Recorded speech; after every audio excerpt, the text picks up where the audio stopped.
Selamat sore Bapak Ibu. Saya bukan seorang orator, Pak. Jadi ngomong saya 1 menit aja cukup ya, Pak. Tadi mendadak keluar dari sini karena harus menjumpai seseorang politisi senior, ya, dengan pendekatan kebudayaan lah. Terus informasi yang kita dapatkan adalah bahwa apa yang disampaikan Pak Betor Suryadi terkonfirmasi. Ya, jadi dari partai politik tersebut, apa yang mereka mendukung apa yang dinyatakan oleh Pak Betor. Saya nggak bisa menyebutkan politisinya. Jadi sebenarnya amunisi kita akan lebih banyak lagi kalau ada elemen-elemen dari kita yang melakukan pendekatan-pendekatan di parlemen sehingga mengetahui arah politik yang menurut saya begitu Pak ya. Saya bukan orang politik tapi ada sejumlah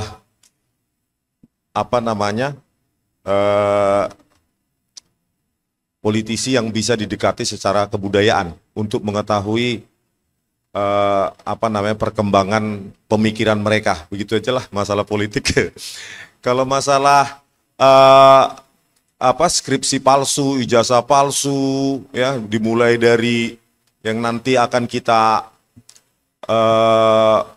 perdebatkan, ya kalau kita diberikan kesempatan secara fair play oleh Bareskrim dalam gelar perkara khusus, tentu kita akan challenge semua argumen-argumen maupun metode-metode ilmiah yang mereka lakukan. Tetapi kejanggalan yang paling nyata kan sebenarnya sudah tampak di publik. Ya, mulai dari Pak Joko Widodo terdaftar sebagai sarjana muda, dan bagaimana mungkin terdaftar sebagai sarjana muda tidak menjadi sarjana penuh, karena menurut beberapa sumber informasi yang kami temui bahwa tahun sebegitu kalau terdaftar dengan tingkat studi sarjana muda maka mereka harus memiliki juga ijazah sarjana muda BSc. Nah, kalau memang Pak Joko Widodo nanti mengatakan bahwa dari sarjana muda langsung ke sarjana, berarti harus ada ijazah sarjana mudanya lagi harusnya, dan itu bisa jadi laporan baru lagi Pak Rizal. Iya, terus belum lagi mata kuliah MKDU yang bernilai C, statistik, fisika, matematika. Iya, MKDU itu mata kuliah dasar umum, tidak mungkin D bisa lulus. Bang Refli lulusan UGM juga pasti tertawa itu. Nilai mata kuliah MKDU itu nilai D bisa lulus. Di situ saja sebenarnya sudah luruh itu, groundless itu, bahwa pengakuan dari UGM yang meyakini bahwa ijazah Pak Jokowi itu asli. Dari situ juga bisa kita lihat juga bahwa tidak ada nilai di dalam daftar nilai yang tidak ada skripsinya, sarjana tanpa ada nilai skripsi, terus yang sudah beredar juga tahun KKN yang berbeda, jumlah SKS juga sangat minimalis untuk seorang sarjana, dan metode-metode nanti yang akan kita jelaskan kalau diberikan kesempatan di Bareskrim, ya kita challenge. Saya akan mempersiapkan PowerPoint maupun demonstrasi-demonstrasi langsung kalau disetujui ya Pak ya. Optimis Pak diizinkan kami, Pak Roy dengan saya. Kalau nggak diizinkan berarti kita walk out, langsung konversi Pak ya di depan ya. Nah, ketika live dengan Pak Rifai, pengacara dari pihak Pak Jokowi, mereka keberatan Pak, keberatan dengan kehadiran saya dengan Pak Roy. Berarti ada indikasi mereka ada usaha-usaha untuk menolak kami besok Pak, hari Rabu. Bagaimana persiapan kita walk out gitu ya Pak ya? Atau mereka yang walk out ya Pak ya?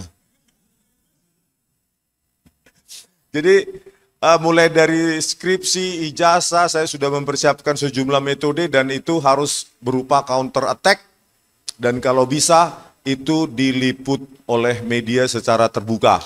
Kalau tertutup, nanti masing-masing memberikan penjelasan dan memberikan konferensi pers sendiri dengan versinya sendiri nanti Pak.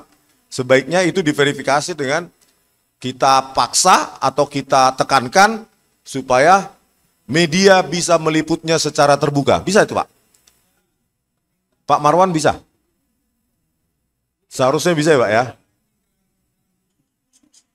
Tapi bukan gelar perkara terbuka Pak. Khusus ya. Jadi apalagi, semua hal yang lama sudah sih ya, sudah banyak di media sosial termasuk bagaimana tangan kekuasaan Tuhan menunjukkan bahwa kami yang tanpa berencana, ya surprise, terkejut ternyata muncul kepalanya Pak Kasmujo. Pak Kasmujo itu, terus langsung ada 2 poin utama, apakah Bapak bukan dosen pembimbing skripsi? Bukan. Bukan pula dosen pembimbing akademik. Agak pikir dia dikit, bukan. Bukan dosen pembimbing akademik Pak? Bukan. 2 kali pertanyaan itu dan confirm. Berarti harusnya Joko Widodo sudah bisa dilaporkan pembohongan publik. Karena tahun 2017 di video tersebut, meskipun secara eksplisit tidak disebutkan bahwa Pak Kasmujo bukan dosen pembimbing skripsi, tetapi semua orang menyimpulkan, publik menyimpulkan, wartawan menuliskan bahwa pada saat itu Pak Kasmujo adalah dosen pembimbing skripsi. Yang dibantah oleh Pak Kasmujo, dikoreksi oleh Pak Jokowi. Setelah itu hasil koreksinya juga dibantah. Betapa lemahnya civil society kita. Kalau kita bohong, dengan gampang Jokowi melaporkan kita. Dia bebas berbohong. Dia bebas menipu rakyat. Enggak ada tuh yang berani civil society kita kecuali TPUA. Makanya saya sangat respect kepada TPUA yang enggak takut di penjara apapun risikonya melaporkan. Mana elemen-elemen masyarakat lain yang berani? Coba itu, Joko Widodo laporkan dong, telah menipu Pak Kasmujo sebagai dosen pembimbing skripsi. Setelah itu berubah lagi dosen pembimbing akademik dan dibantah oleh Pak Kasmujo. Itu video Pak Kasmujo kan bisa sebagai bukti bahwa Pak Jokowi itu berbohong. Mana elemen masyarakat lain? Apakah hanya TPUA yang berani di Indonesia ini? Ormas-ormas lain mana? Apakah sudah dapat tambang? Iya kan Pak? Iya mana? Backup dong kami, gitu loh. Kami kan berjuang bukan untuk Bu Tifa, Pak Roy, saya, Pak Rizal. Ini untuk kita semua. Coba bayangkan. Di backup dong kami, mana elemen-elemen masyarakat yang lain. Kok berdiam diri, tapi kalau Indonesia baik nanti tinggal panen. Begitu. Iya Pak Marwan, bisa ya Pak ya? Atau kita laporkan ke DPR Pak? Loh, kan tahun 2017 Pak Jokowi kan sedang menjadi presiden. Apa nggak ada pasal kebohongan untuk seorang presiden? Yang ahli hukum kan banyak ini Pak. Kalau saya kan ahli di lapangan aja. Terus apa lagi? Ya intinya metodologi ya akan kita challenge karena pada saat ditampilkan oleh Dirtipidum ada 6 dokumen sekaligus yang ditampilkan, tetapi usianya sama tapi warna kertas berbeda. Itu penjelasannya apa? Penjelasannya harus saintifik dong. Ya. Kenapa kita melakukan digital forensik? Karena kita tidak bisa menyita. Kalau saya bisa menyita itu skripsi saya ambil dari UGM, ya saya biaya sendiri untuk di Serpong sana, di uji lab. Karena kita tidak bisa menyita, terpaksa kita belajar mempelajari pola di dalam digital forensik itu, karena kita tidak bisa menyita. Sama seperti kenapa bisa kita ilmuwan misalnya bisa mengatakan bahwa bumi itu bulat, karena polanya bulat, meskipun kita tidak pernah mengitari bumi, terus membuktikan sendiri bulat. Tetapi itulah ilmuwan, bahwa dari skripsi yang secara teknologi, perkembangan atau evolusi teknologi itu melawan hukum waktu, hukum alam, maka itu bisa dipastikan itu palsu. Skripsi palsu, ya Pak, preteksnya skripsi palsu pasti ijazah palsu. Makanya kalau kita bisa sita itu pinjam sama Bu Rektor, Bu, bisa nggak pinjam skripsinya? Selesai itu, saya bawa aja. Ada punya teman peneliti di Serpong, tolong bro, teliti ini beda usia kertas antara lembar pengesahan skripsi dengan prakata dan setelahnya. 1 minggu jadi Pak. Tapi karena kita tidak punya kewenangan untuk menyita, maka kita lakukan cara lain. Dan waktu saya dan istri mengunjungi perpustakaan Fakultas Kehutanan UGM, ya kami cuma dikasih 5 menit dan ditunggui begini. Bentar ya Pak. Udah Pak. Udahlah Pak, cukup Pak, nanti saya dimarahi. Dan ketika datang lagi ke Jogja kemarin untuk meminta rilis video pertemuan tanggal 15 April 2025, yang sangat monumental itu Pak,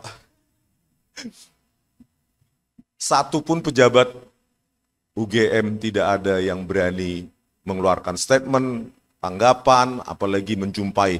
Jadi berapa jam saya menunggui di Humas UGM? 3 jam, 2-3 jam, orangnya ada di tempat, koordinator Humas UGM, nggak berani keluar. Mungkin kalau sampai sore nggak berani juga dia keluar itu Pak. Pertanyaan kenapa nggak berani kalau memang jujur, kalau memang mereka bisa memastikan dokumen-dokumen yang ada itu adalah memastikan bahwa Jokowi alumni UGM. Nah, ketakutan itu, kepengecutan mereka itu semakin meyakinkan saya bahwa Jokowi bukan alumni UGM. Pak Jokowi, Anda bukan alumni UGM. Mengaku saja lah Pak. Kalau saya pribadi saya maafkan Bapak, tapi nggak tahu rakyat yang lain. Ya. Kalau saya pribadi, saya secara pribadi. Tapi banyak rakyat mungkin berpandangan berbeda. Tetapi Pak, dokumen-dokumen itu, kejanggalan itu sudah terlalu banyak Pak. Jangan tetap bertahan dalam kebohongan Anda, sehingga tenggelam dan diselimuti kecemasan terus. Ya, Bapak cemas dimanapun Bapak berada, sementara kami di sini ketawa-ketawa. Ya, dan kepada UGM, ya, khususnya skripsi-skripsi tahun 1985 yang saya minta ditunjukkan di perpustakaan Fakultas Kehutanan UGM, yang sejak tahun 1985 sampai awal 1990-an, kemana itu Bapak Ibu? Katanya transparansi akademik harus ditegakkan. Coba dong ditaruh di Fakultas Kehutanan UGM supaya bisa kita bandingkan teknologinya. Ternyata ketakutan, ya, ketertutupan akademik membuat UGM menjadi universitas sekelas universitas yang cukup memalukan. Saya sebagai alumni dan mungkin ribuan alumni UGM yang lain ya merasa malu. Dulu UGM nggak seperti ini. Betapa ketatnya UGM, ya, bahwa menuliskan nama dosen kita, gelarnya, ada titik atau tidak, suruh pulang. Tanpa harus diberitahu apa salah kita. Karena apa? Anda sudah mahasiswa, cari tahu sendiri, pulang ngeprint.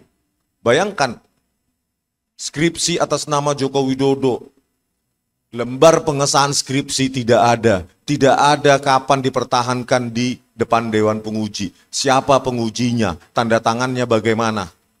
Itu nggak usah secara forensik, secara akademik saja, itu bukan skripsi. Karena yang paling bertanggung jawab terhadap skripsi, tesis, disertasi, bukan pembimbing. Puluhan tahun jadi dosen pasti paham itu. Yang paling bertanggung jawab terhadap isi dari skripsi, tesis maupun disertasi adalah penguji.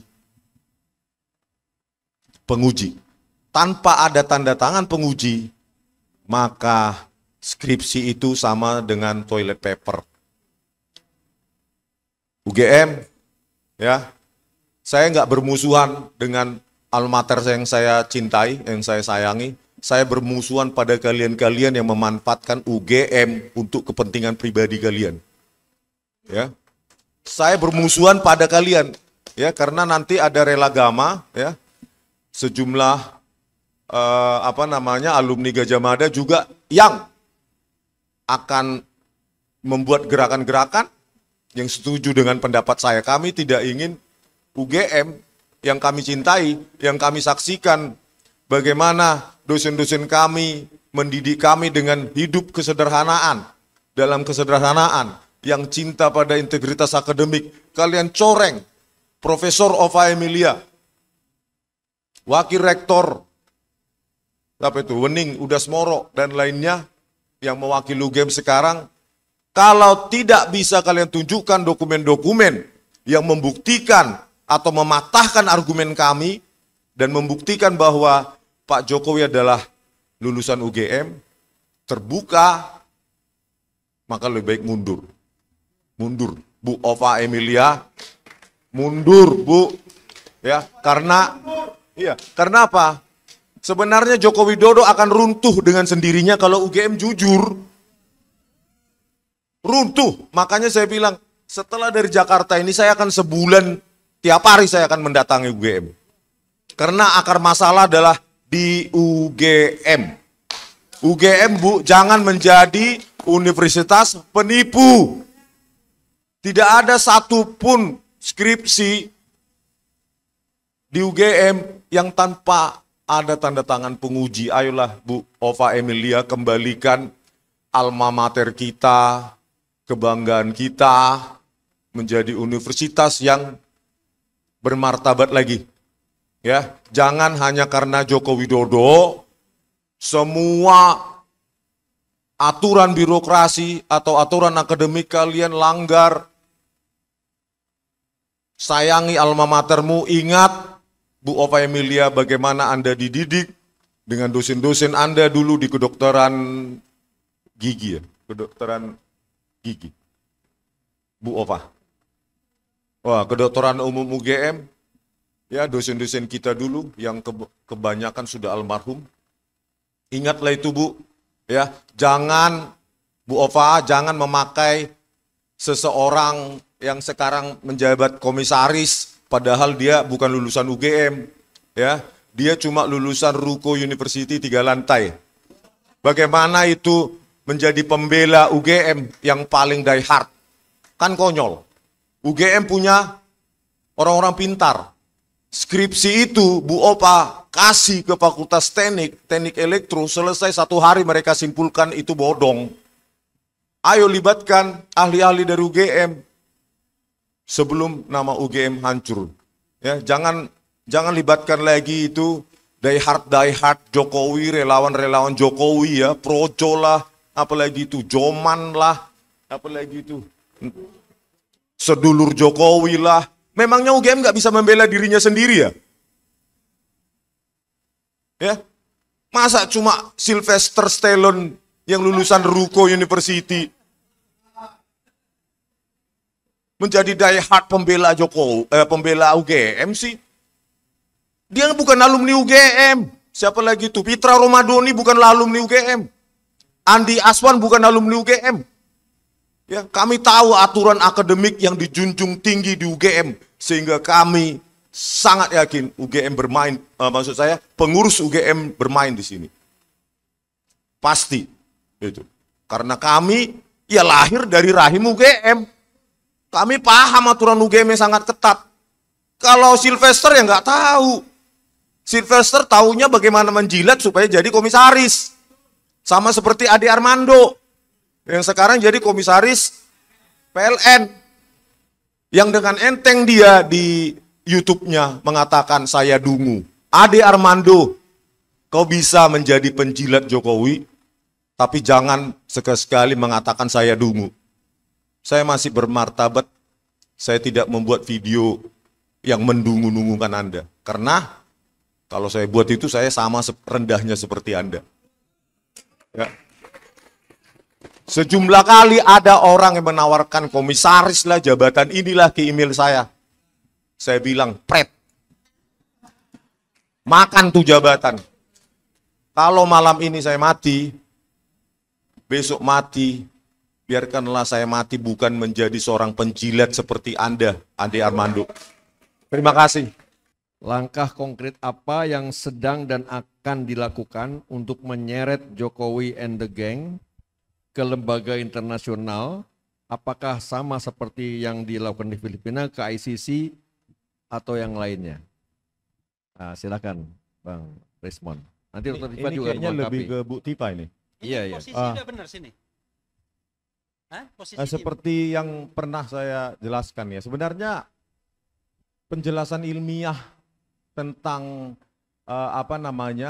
lembar pengesahan skripsi yang melampaui zona masa depan itu sebenarnya anak kuliah semester 6 saja sudah bisa sih sebenarnya ini yang melakukan ini, mengidentifikasi ini. Buktinya ada satu orang YouTuber yang masih sangat muda, topi merah bisa melakukannya, dan yang lainnya itu cuma pakai neural networks, AI, bisa pakai yang sudah ada maupun dibuat sendiri, itu bisa kok, bahwa itu teridentifikasi Times New Roman yang zaman itu ya tidak ada, kalaupun ada ya tidak populer, dan kalaupun ada buatan handpress tidak semodern itu.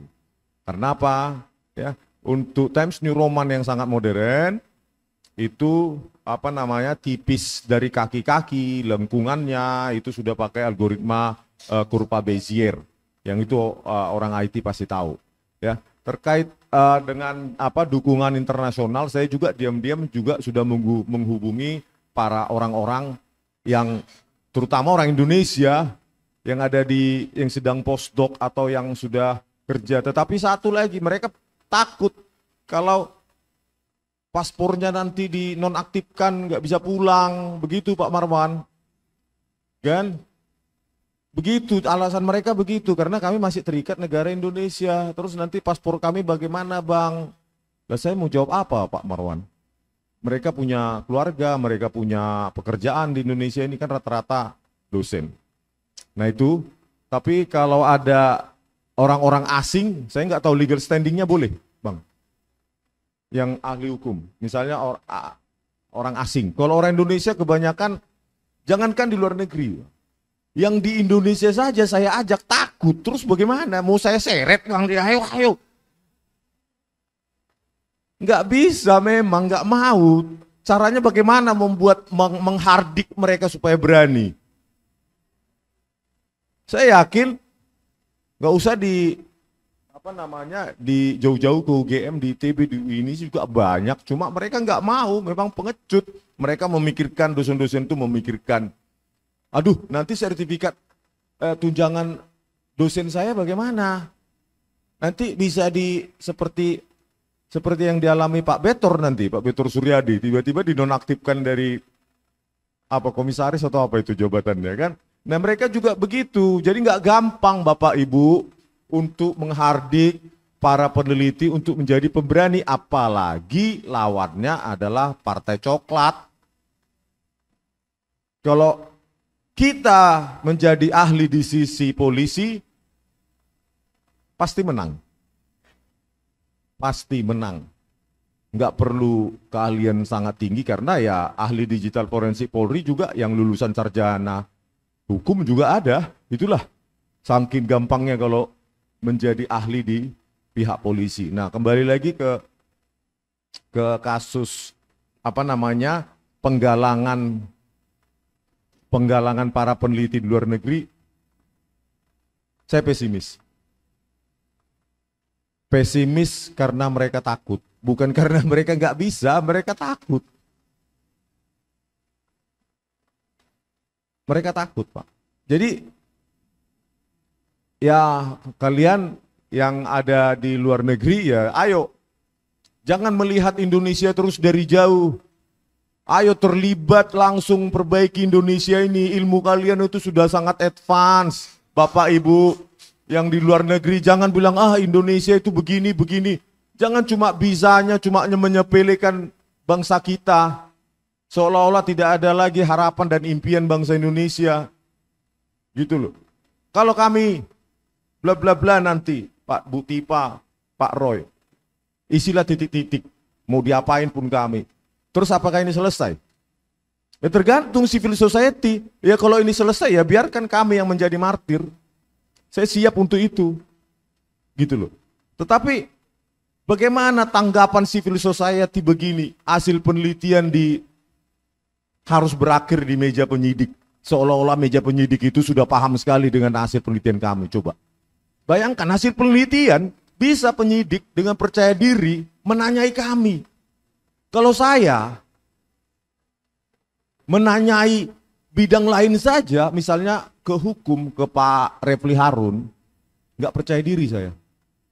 Tapi mungkin karena saya bukan penyidik. Penyidik kita menanyai hal-hal teknis itu berani.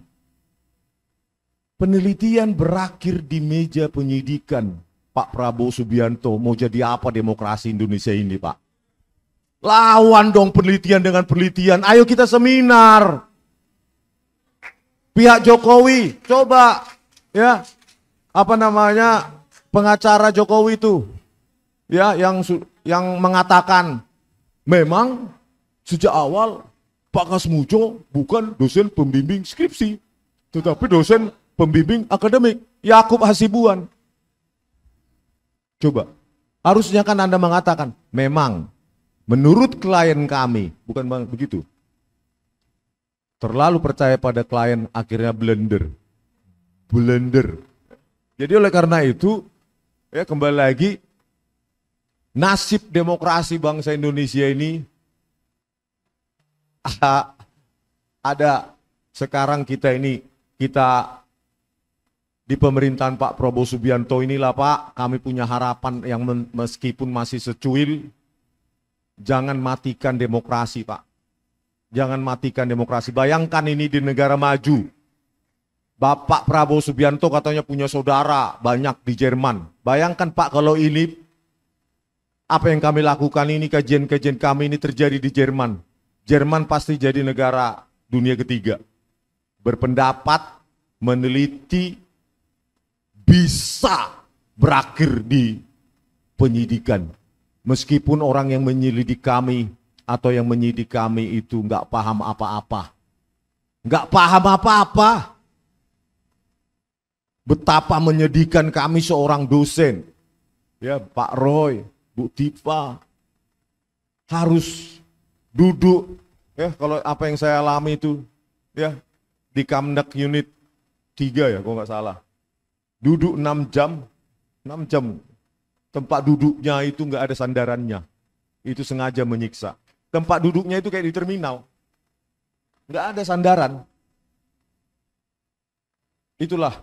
Padahal Listio Sigit Prabowo, pejabat-pejabatnya sangat mewah hidupnya ya. Tetapi untuk memeriksa kami hanya tempat duduk yang tanpa sandaran.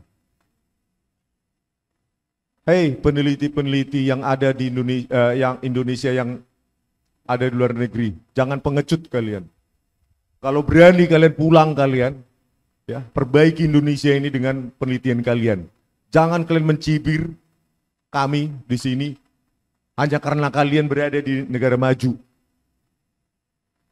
Do something for your country. Gitu loh. Kalau enggak, lepas paspor kalian. Jangan pakai nama negara Indonesia. Ayo perbaiki. Jangan ketika dihubungi takut, pengecut. Seolah-olah hanya Rismond Roy, Tifa aja yang di Indonesia ini yang punya nyali. Dan TPUA. Pokoknya respect banget sama TPUA, karena sampai detik ini saya pikir hanya TPUA yang punya nyali untuk melaporkan Joko Widodo. Ayo para peneliti, itu ditantang. Ayo terlibat langsung pada Indonesiamu itu. Ini, Indonesia ini yang alam demokrasinya seperti ini. Ya, kalian berpendapat, melakukan kajian, dan bisa ditersangkakan, dipanggil untuk diintimidasi. Saya yakin begitu kami berhenti, nggak ada lagi panggilan-panggilan itu. Saya yakin. Tapi kami menolak berhenti. Menolak Pak Listio Sigit Prabowo. Bagaimanapun 1000 kali kalian panggil kami tidak akan pernah berhenti. Kami punya hak untuk meneliti ijazah dan skripsi Jokowi. Kalian mau apa? Kami punya hak. Karena Joko Widodo bukan hanya dulu, sekarang pun 30 juta per bulan pensiunnya. Kita biayain itu. Ya. Kalau nggak mau pensiun itu ya sudah, lepaskan. Untuk TPU aja. Gitu Pak ya. Makasih Pak. Oke, Dr. Rismond, terima kasih.